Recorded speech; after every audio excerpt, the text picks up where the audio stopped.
I told y'all, I told y'all, I told y'all, I told y'all the Mavs was gonna beat the Clippers or the Flippers in game two, and they simply aren't ready for the Mavs. The Mavs are simply a better team.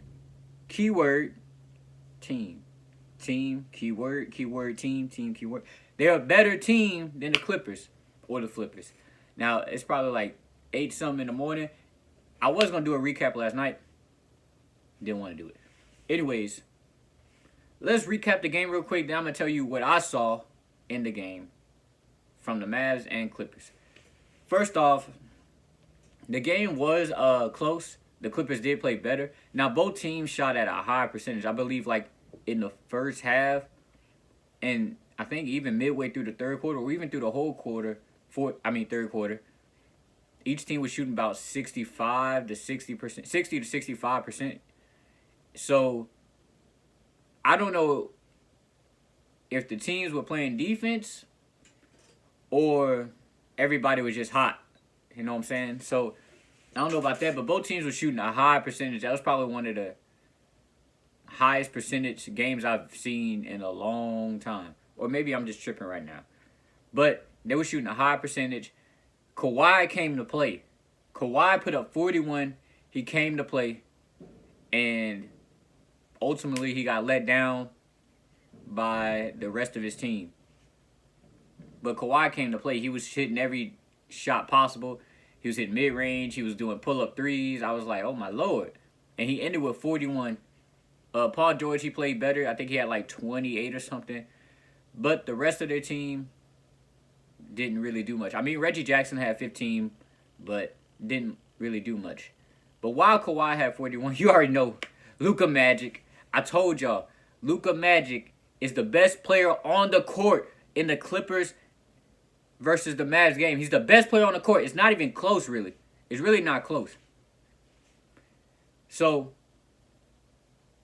they still tried to they still doubled Luka a little bit. They had Kawhi on them. They had Paul George on them. And most of the game, from what I seen, Luka tried to get the switch whenever, like, for a smaller defender. So people like Patrick Beverly, Reggie Jackson, things of that nature. And it was working. Also, when they did double, he obviously passed the ball out. And his team passed it around. And we ended up getting a good shot. It was a good game. The Mavs did do some stuff at the end that kind of like really pissed me off. But I understand why. I mean, no, not understand why, but I understand how it happened. So, for example, 2 examples. There was one example where Luka got all the way to the paint, and he was about to do a fadeaway, but he tried to pass it over the top to, I think his name Keebler. I don't know how you say his name, Keebler. And it ended up going out of bounds. And I was like, why do that? Why pass the ball at this point? You already got a small defender. Why are you fading away? I understand you're trying to get an easier shot because I think the previous 2 plays before that, he had airballed. He had missed the mid-range. He had missed 2 free throws, and he airballed a 3. So I understand why he was trying to get his teammates involved because, you know, he wasn't shooting that well at that point. But you got to take that shot, especially when the game was that close. I think it was like a 4 or 5 point game at that point. So you got to take that shot. I wasn't really mad at it, but I was kind of like irritated. I'm like, why? Then they had a lot of points where in the game, the Mavs would be up, but instead of, you know, trying to be aggressive but not try to shoot early in the shot clock, they would actually just run down the court, shoot early in the shot clock, miss, and then give the Clippers a chance to come back up without really taking time off the shot clock. I think it was like 2 or 3 minutes. No, probably like 4 or 3 minutes. They kept doing that. And then eventually, after they called a timeout, they slowed it down. But specifically, one play I remember, Josh Richardson is a key piece in this series for me, especially late game when it comes to free throw shooting, because he hit crucial free throws, and not really a crucial player, but he's a good player to bring in when you need free throws. I think he's shooting like 92% so far. But there was one play where he pissed me pissed me off where he literally, we got the rebound, he got the ball, he got the pass out or the outlet, and he immediately went down the court and tried to score. I don't have a problem with him trying to score because he's keeping the pressure on the Clippers.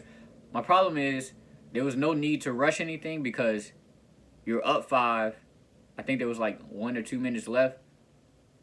Probably like 2 minutes left. And he tries to finish. He's trying to finish over Patrick Beverly, I believe. And he ends up getting called for a charge. And I just thought that was a dumb decision at that point. But anyways, the Mavs end up winning. Luka tells him, get the hell off my court in the Clippers building. You know what I'm saying? They can't stop Luka. Now, this is what I've been telling people for a long time. Clippers may match up well against the Lakers, but the Flippers do not match up well against the Mavs. So, what I mean by this is that with the Clippers, they have 2 stars. Well, they have, you could call them a superstar. I only have like 2 or 3 superstars, maybe 5 superstars in the NBA. A superstar is different from an all-star. So, I guess you could put Kawhi up there. But the main superstars I'm talking about is LeBron, KD, James Harden,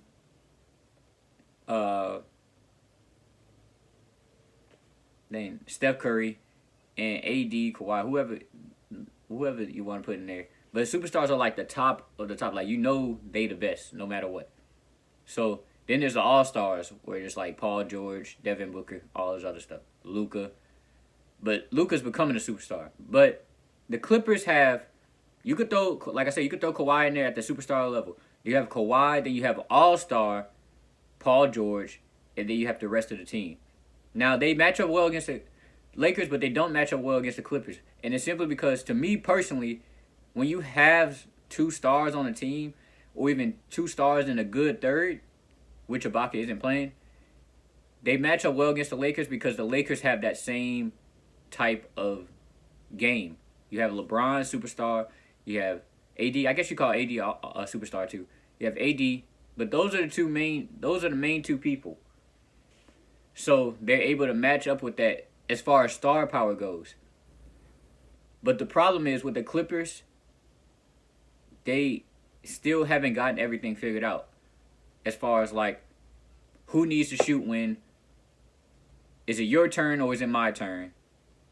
And even then, even in the first game, Rondo, you could tell Rondo was kind of like confused on like, okay, do I go here? Do I go to Kawhi? Do I go to Paul George? Yada, yada, yada. Now, the reason having those 2 stars don't work with the Mavs is simply because of that problem and the fact that Luka is such a high IQ player. Even if you guard him, you could have your 2 stars on your team, but if you guard Luka, the problem is Luka isn't going to beat you by himself. He can beat you by himself. But as soon as you try to guard up on Luka or double Luka, he has other players. He has his team around him. It's more so when I look at this game, it's more so about, okay, here's the 2 stars and, you know, the rest of the players versus the Mavs. 2 stars, you have your 2 stars and the rest of the players versus the Mavs. You got Luka, but they play as a team. They play better at basketball, and that's why they whoop in the Clippers. And it's really not even close. The game really shouldn't be close. Clippers just shot a high percentage. So did so did the Mavs. And for example, Kawhi would hit a 3. Paul George would hit a shot, but sometimes he would take dumb shots like early in the shot clock for no reason. That's another reason why he be taking stupid shots early in the shot clock. But Kawhi would hit a shot. Mavs would come down the court. Luka may hit a shot, right? Kawhi would come back down and hit a shot or get a layup. Luka would come back down the court, and while they're ready to guard Luka, they're leaving, or double Luka, they're leaving Tim Hardaway open. He hits a shot. Kawhi comes back down, or Paul George comes back down. They hit a layup or hit a shot. They coming back down. Luka comes back down. They're expecting him to hit a shot. Now, instead of Tim Hardaway hitting it, Luka passes to Tim Hardaway. It goes to Brunson. Now Brunson hits a shot. Repeat. Now Kristaps. Kawhi comes back down. Paul George comes back down. Repeat. Kristaps comes back and hit a shot. They're beating them with team basketball. That not everybody. Luka's not taking every shot. He's taking a lot of shots. He's a volume shooter, but he's not taking a lot of shots, and that's why they're losing. But I told y'all, the Mavs are a better team. The Mavs are a better team. Better team. And Luka's the best player on the damn court. I be telling people that. I've been telling people that. Luka's the best player on the court. And you can't double because he's willing to pass the ball. That's it for the video. Hope you guys liked it. Please like, share, subscribe to the channel. Also, if you want a free workout, click the link in the description below. If you want access to my basketball training course and want to become harder to guard on the court, click the link in the description below. That's it for the video. See you guys next time. Peace.